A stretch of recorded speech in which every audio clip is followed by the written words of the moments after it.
रहस्यमयी कहानी, नागमणि का श्राप। बहुत पुराने समय की बात है। भारत के एक गांव के पास एक घना जंगल था, जिसे नागवन कहा जाता था। यह जंगल रहस्यों से भरा हुआ था। गांव के बुजुर्ग कहते थे कि वहां एक दिव्य नागमणि छिपी हुई है। जो भी इसे पा लेता, वह अपार धन और शक्ति का मालिक बन जाता।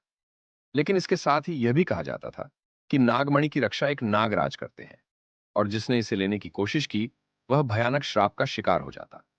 गांव में एक व्यापारी आया, जिसका नाम रघुनाथ था। वह बहुत चालाक और लालची था। जब उसने नागमणि की कहानी सुनी, तो उसकी आंखों में चमक आ गई। वह मन ही मन सोचने लगा, अगर यह मणि मुझे मिल जाए, तो मैं दुनिया का सबसे अमीर आदमी बन जाऊंगा। गांव वालों ने उसे सावधान किया। एक बुजुर्ग ने गंभीर स्वर में कहा, रघुनाथ, यह नागमणि किसी साधारण चीज की तरह नहीं है। इसके पीछे एक श्राप छिपा है। अपने लालच पर काबू रखो। लेकिन रघुनाथ ने सबकी चेतावनियों को अनदेखा कर दिया। उसकी आंखों में सिर्फ सोना और ताकत का सपना था। एक दिन अमावस्या की रात, जब पूरा गांव गहरी नींद में था, रघुनाथ अपने लक्ष्य को पाने के लिए जंगल की ओर चल पड़ा। जंगल में घना अंधकार था। ठंडी हवा के झोंकों के बीच पेड़ों की सरसराहट और कभी कभी सुनाई देने वाली सियारों की आवाज से उसका दिल कांप रहा था। लेकिन उसका लालच उससे कहीं बड़ा था। कुछ देर भटकने के बाद उसने एक चमकदार गुफा देखी। उसकी आंखें चमक उठी। यहां नागमणि है, वह खुद से बुदबुदाया। गुफा के भीतर जाते ही उसने देखा कि वहां एक तेज रोशनी फैल रही थी। उस रोशनी के केंद्र में नागमणि रखी हुई थी, और उसके चारों ओर कुंडली मारे एक विशाल नागराज सो रहे थे। रघुनाथ की धड़कनें तेज हो गईं।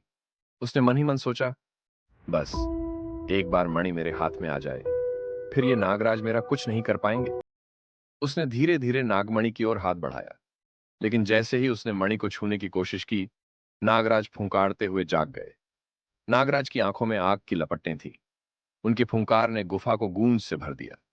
उन्होंने गहरी, क्रोधित आवाज में कहा, मूर्ख मनुष्य, तुमने मेरी चेतावनी को अनसुना किया और मेरी मणि को छूने का दुस्साहस किया। अब तुम मेरे श्राप से बच नहीं सकते। रघुनाथ कांपते हुए बोला, क्षमा करें नागराज, मुझसे गलती हो गई। मैं लालच में अंधा हो गया था। कृपया मुझे माफ कर दे। लेकिन नागराज की क्रोध भरी आंखें नरम नहीं हुई। उन्होंने कहा, तुम्हारी सजा यही है कि अब तुम जो कुछ भी छुओगे, वह सोने में बदल जाएगा। लेकिन तुम खुद उस सोने का आनंद कभी नहीं ले पाओगे। भूख और प्यास तुम्हारा अंत करें। नागराज के श्राप के बाद रघुनाथ गुफा से बाहर भागा। जब वह गांव पहुंचा, तो उसने पाया कि उसका हर स्पर्श चीजों को सोने में बदल रहा था। शुरुआत में वह बेहद खुश हुआ। उसने खुशी से चिल्लाकर कहा, मैं सबसे अमीर आदमी बन गया हूं। लेकिन यह खुशी जल्दी ही धूप में बदल गई। जब उसने खाना खाने की कोशिश की, तो रोटी को छूते ही वह सोने में बदल। पानी पीने की कोशिश की, लेकिन वह भी सोने का हो गया।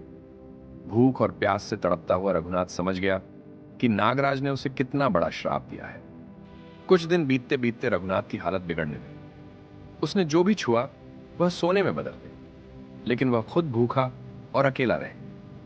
हारकर वह एक दिन फिर नागवन लौटा।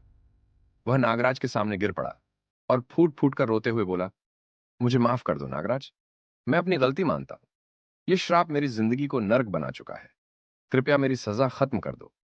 लेकिन नागराज ने ठंडे स्वर में कहा, तुम्हारा लालच ही तुम्हारा श्राप है। तुमने चेतावनी को अनदेखा किया और दूसरों की सलाह को ठुकरा दिया। अब तुम्हारी आत्मा इस जंगल में भटकती रहेगी। यह तुम्हारी सजा है। कहा जाता है कि उस दिन से रघुनाथ की आत्मा नागवन में कैद हो गई।